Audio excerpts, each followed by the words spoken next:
I started in this industry when I was 14 and started being a mechanic, worked my way all the way through the ranks. I was 15 when I actually worked as an apprentice for a mechanic. I did that for about a year, and then I went on to the food industry and quickly moved my way on up to management. How did you two meet?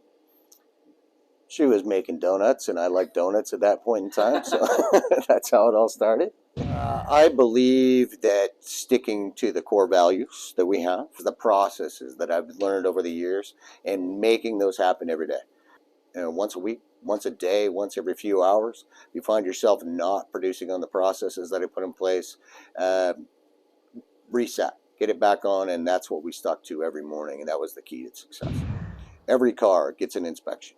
Every single car gets an inspection. Every single car gets an estimate, and every single customer gets that estimate presented to them before they leave or while they're at the store. That's the key. But service per car, looking at that, dollars per car, looking at that, and gross profit per car. The customer service, knowing that we can provide a great product with great service, keeps me focused and making sure that we pass those values along to our employees so they know what's the most important. That's an easy question. I learned this lesson in 2017 when I worked for Big O in the past. I learned that I can't do it all myself. A very smart man taught me one time that I need to replicate myself to be better, right? So I replicate myself in compartmental chunks. So now I don't have to be everywhere at once. I just got to take information from each one and coach those guys. That's how we're going to beat it this upcoming year. Making me in multiple chunks, but without splitting me in all over the place. The taxes and all that kind of stuff, we're still learning that portion of it. To be a more successful owner, I should know more of that kind of stuff. Well, the first thing that you start preparing for this in September, right? It's too late if you're preparing today. So back then, emails, rec codes, making sure everybody's got an estimate or inspection, training people that were way more than a tire shop. So now we're getting cars that come in tow trucks that are broken. We get those estimates that we're emailing people out for are coming in today. Lower that curve of drop. Yeah, you expect to have some.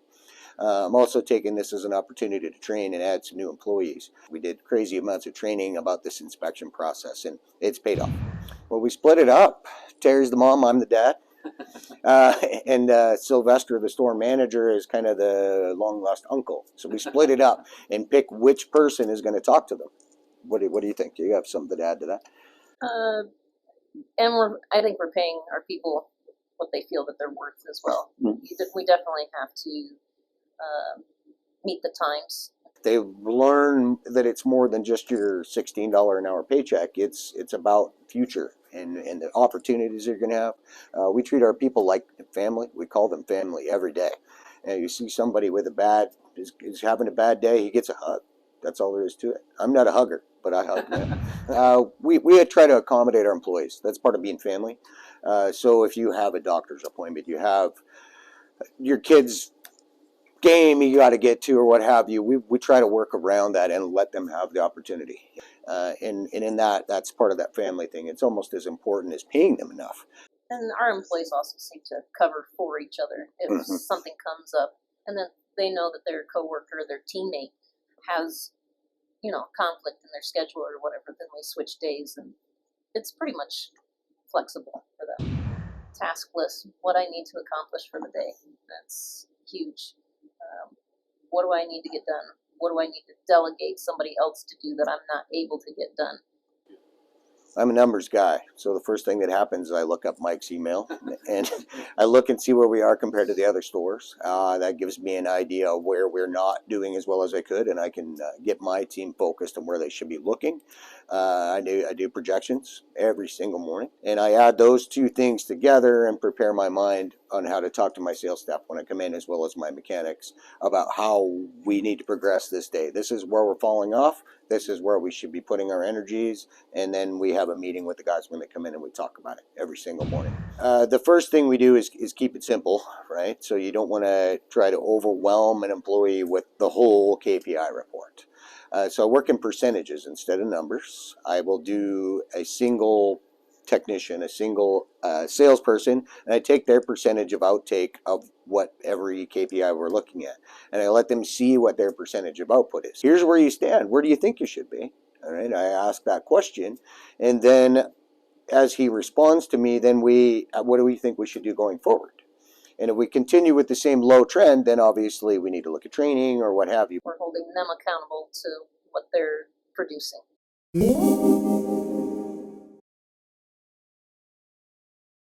Parking. We need a parking garage. I think it's something that's not going to happen every day. More cohesiveness between the team. As good as they are and as good a job they do, it requires myself or Terry to keep it on the path. That extra person that extra thought process from the whole team to keep it going on the same path when I'm not around. And some more parking spots, right? I think it's made us better in a couple of ways. Those people remember that to this day, that we were still open for business and ready to help them. And where it made us better is people realize that instant gratification isn't necessary. Let's slow down and do the job correctly. It goes back to my inspection process. Why don't we continue that relationship and let me do a better job every time you come in? It's the experience. And as to the product availability, it's teaching us to be better salespeople and pick the right tire for the consumer or the right set of brake pads for the consumer. Be salespeople, not just order takers. Be happier in the long run. Do it the right way the first time. Now we don't have all of those products, so it forces you to take a look at what the customer actually wants, get the tire on them, and I'll guarantee you in a year and a half or 2 years when these people are starting to come back, we're going to reap the benefits of it because we cared. Right? Get the hell outside. There's number one. Right? You know, we can all be order takers, take the phone number, take the information, send it to the back bay. To be powerful in any type of sales environment, you need to get the client and go to his comfort zone. His comfort zone's at that car. That's also where the tires are. Why would you not go look at the tires? So every flat repair, every tire rotation, every new tire purchase, any tire, I want to switch my rims, that gets an eyeball of a salesperson on it first before it comes to the bank. God-awful amounts of tire sales have come, plus saving bay time in our shop because we go and see them first. And then that leads into the mechanic inspection. I'm a mechanic at heart. We're going to fix stuff on your car. So it gets us a chance to introduce to the client that we're way more than a tire shop. We are actually mechanics, and we're going to do a full safety checkup on this vehicle at that point in time. If it gets into the bay first, then you lose it, and you won't get any sales. So you better get outside and have a look. I think it goes back to our daily conversations that we have True. with our employees and where they're standing, where they need to improve. And we ask them, where do you think, True. Where do you need to improve? Where do we need to develop you? Yeah, well, sure. If they're, as a salesperson at heart, if you're successful as a salesperson and you're getting that feeling of accomplishment when you're making happen what your management team or ownership team said, it just makes you feel better about being there, and then Right. then it blows up from there, and it creates a little bit of competition between the guys, and then that gets a little bigger and bigger and bigger, and it just all ties together. Well, you're too late at that point, right? If you're having to hold that person accountable about going out to look at tire treads on cars, you're already too late. That expectation should have been set earlier in the relationship. So when you're hiring the person on, this is your duties, this is why we do it, this is that, and then that constant your percentage of output of the whatever product we're talking about becomes just part of everyday relationship, right? And if you get that person that can't do it, then we nail down, instead of blaming the person, we nail down and find out why. Why did we fail as owners, as your mom and dad, to get you to do the job? Is it because you're lazy? Well, then we hired the wrong guy. Is it because you don't have the knowledge? And I think it's more personal accountability than us holding them accountable. Agreed. It's them holding themselves accountable. And I find it's better to now think about the employee. Think about what's going to drive that employee. You can't treat everybody the same way. We had a conversation about this morning. Find out what's going to drive that specific employee to do what you want. Or is he in the wrong spot? And when you're having these daily communications with them and figuring out, where their strengths and weaknesses are at that moment, you can also find out where we may be lacking. Is it a training issue? Is it, are they not having enough time? What is it specifically? When they're able to explain themselves to you of why they're not meeting their goals, then we can reevaluate what they need. That those kind of conversations, and we find that they drive themselves to be better before you even get there. Well, Teri's the queen of that. The first one, one of the first things we did was take out overtime. So how do you do that? We reduced our hours. We're no longer opening up at 7 o'clock. We open up at 8, so that helped take off a good amount of time there, and just learning when your peak times are, and scheduling accordingly.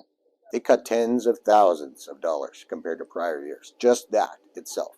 So hiring more staff than less staff, and then reorganizing how the schedule worked was part of it. Added 50 cents here, added 50 cents there. You got to look your prices compared to the market, all on everything that we sell, because we sell a huge amount of diverse items, right? So you need to be watching, is your tire dollars per install enough? Compared to how much money you're putting out. Is your oil priced well enough? You get an increase in oil once a week, it seems like, right? Are we increasing our oil? So watching each and every inventory item throughout the day and then throughout the week, throughout the month, and making sure those prices are increasing with the costs of the goods that are going up has made a big difference. Probably the time frame that they're getting their vehicles. Everybody wants everything right now. They want their product right now. They want their service done right now. Even though they know that they do the same for doctor's appointments, come in and they're still sitting there 15 minutes later, things run over. Just the expectation that the customers are wanting from us, it's sometimes hard to meet. Our employees want a more structured environment, less chaos, less stress throughout their day. So that's going to help keep them in your business instead of going to someone else. If you buy more time with the client, then there's less stress and a more constructed or more linear path for that vehicle through the shop every day. We're obviously going to be more successful on sales on each of those cars every day, because now we have time. The guys have time to do a better job on the car. They're more relaxed. They're happy. They're smiling. They're singing, and they're in tune with what everything's going on. So slow it down. Please slow it down. The easiest way to do it is on first contact. What time do you want the car back? Even if it's an appointment that you're expecting them to wait for. What time do you want the car back? So what time do you want the car back? All right, are you going to get them all? No. Some people want to stay. That's fine. And then you can accommodate that one. Maybe 50% of them leave the car for the day. All right, that's a win. Now we've got them all sitting there. We can do the great inspection. We can make the shop done. The guys are relaxed. We sell more service. We sell more tires. We make happier customers. We're training them to not be that person anymore. We're not Jiffy Lube. If I wanted a Jiffy Lube, I would have bought one. I'm proud of the history and the guys that made this happen, really. They're a lot like me. And I love that I'm able to, blood and guts and work my way up the ladder just like those guys did, and continue on and probably add to their legacy. That's the one thing that I'm excited about is, yes, it says Big O Tires in the building. I'd like to be the guy that adds Big O Tires at service on the side of the building. I'd like to think that I have added a chunk to that over the few years that I've been with Big O. And Big O store managers, technicians, everybody that's in it can see it can be done in a different way and maybe add to what everybody's doing. I always feel like when I call to get some help, especially from either one of you two, I feel like whatever needs we have, you guys help us find the avenues and where we need to go. So it's good having good resources to fall back on to get some help from.